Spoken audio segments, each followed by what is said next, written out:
રામ નારાયણ રામ। ધરતી પર જેની પાસે વધુ બુદ્ધિ છે, જે ચાલાકીને જાણે છે, તે બધાને મૂર્ખ બનાવે છે। આ વિશે તો મેં પહેલાથી જ કહ્યું છે કે ઈશાનને જાગૃત કરવું જોઈએ। દરિયા છે, ધરતી પર કંઈની પણ કમી નથી। 800 કરોડ લોકોમાં 400 ધર્મ છે, પણ જે ધર્મ બનાવનાર હતો તે માણસ ક્યાં છે? તે તો મરી ગયો અને એક એવી વસ્તુ લાદી ગયો કે જે પછીની પેઢીઓએ સ્વીકારી। મને એક મુસ્લિમ સમુદાય તરફથી આમંત્રણ મળ્યું હતું। મેં એમને પૂછ્યું કે જો અલ્લાહ જ બધું છે તો તેનાના ઈશારાથી એક પાન પણ કેમ નહીં ખસે? જો અલ્લાહ અહીં હાજર છે તો આટલા બધા ધર્મ ક્યાંથી આવ્યા? શું અલ્લાહને દેખાતું નથી? શું અલ્લાહ સમજદાર નથી? જો આ બધું છે તો પછી મારે કોઈના નામથી ડરવું જોઈએ નહીં। જો અલ્લાહ છે તો અલ્લાહને બોલાવવાથી એ કેમ નહીં આવે? જો આપણે માને કે માતા ઘરમાં છે અને આપણે ભૂખ્યા છીએ તો માતા તુરંત આવી જશે। ધરતી બધું જોઈ રહી છે, આકાશ જોઈ રહ્યું છે, પાણી જોઈ રહ્યું છે, હવા જોઈ રહી છે, કોઈ પણ નબળું નથી। જ્યારે આપત્તિ આવે ત્યારે કોઈ પણ ધર્મના માણસને ખબર પડતી નથી કે તે ક્યાં ભાગે છે। ત્યારે ન તો કુરાન બચાવી શકે, ન તો રામાયણ, ન તો બાઇબલ। આ માટે જ પુરુષો દ્વારા બનાવેલી બધી પ્રણાલીઓ સાચી નથી। દરેક વ્યક્તિનો ધરતી પર સમાન અધિકાર હોવો જોઈએ। આજની સ્થિતિમાં 1500 લોકો કેવી રીતે આખી ધરતીના માલિક બની ગયા? મોટા શહેરોમાં દિલ્હી, કોલકાતા, મુંબઈ, ચેન્નઈ મોટી મોટી ઇમારતો બની ગઈ, પણ હજુ પણ ગરીબ લોકો ઝૂંપડપટ્ટીમાં રહે છે। મોદીએ સારો કામ કર્યું છે, થોડી બધી વસ્તુઓ મફતમાં આપી રહ્યો છે। કોંગ્રેસની સરકાર વખતે ગરીબી વધુ હતી। ઇન્દિરા ગાંધીને મારી નાખી, સારું કર્યું, કારણ કે તેણે કહ્યું હતું કે હું દેશમાંથી ગરીબી હટાવી દઈશ, પણ ગરીબોને વધુ ગરીબ બનાવી દીધા। તો પછી ઇન્દિરા ગાંધી પાસે એટલું ધન ક્યાંથી આવ્યું? એ રાષ્ટ્રીય ધન છે, 800 કરોડ લોકોનો હક છે। કોંગ્રેસ પાસે એટલો પૈસો ક્યાંથી આવ્યો?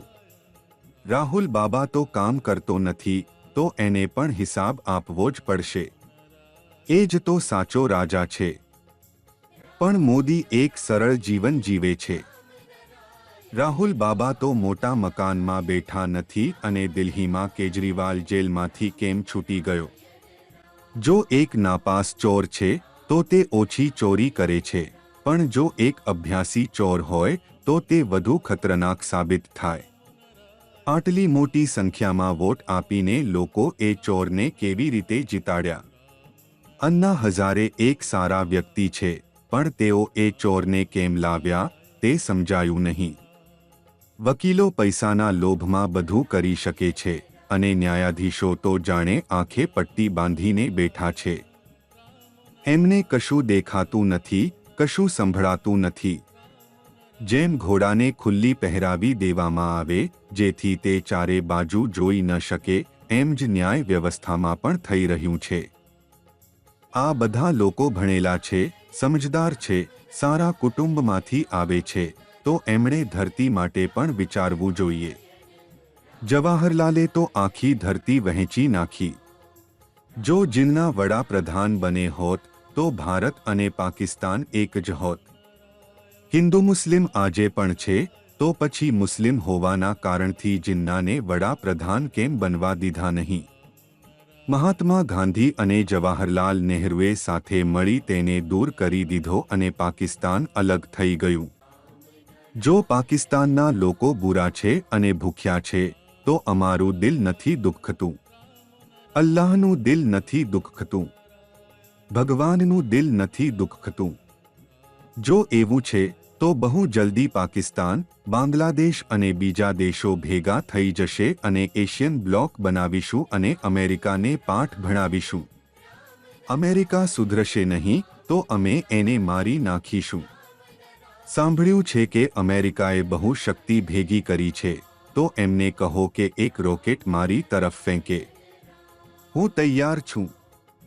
હું જોવા ઈચ્છું છું કે તેમનો રોકેટ વધુ શક્તિશાળી છે કે જે શક્તિ મને મેડિટેશન દ્વારા મળી છે તે વધુ શક્તિશાળી છે.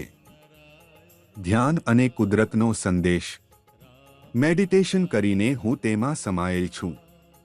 આ ચેનલ દ્વારા બધા લોકો સાંભળે છે. બધાને મારી વાત સંભળાઈ રહી હશે. હવે તો મેં સ્પેનિશ, અંગ્રેજી, જર્મન, તેલુગુ, મલયાલમ, કેનેડિયન બધી ભાષાઓમાં વાત કરવાનું શરૂ કર્યું છે. હવે જોવાનું છે કે મને મારવા કોણ આવશે. જે મને જન્મ આપ્યો છે, જો તે જ મને નથી મારતો તો પૃથ્વી પર જે આજે છે અને કાલે નહીં હોય તે મને કેવી રીતે મારશે. કુદરતી શક્તિ અને તેનું મહત્વ. મારી પાસે જે શક્તિ છે તેનાથી હું બધું કરી શકું. આ શક્તિ મને મારા મહાગુરુએ આપી છે, કુદરત અને આકાશે આપી છે.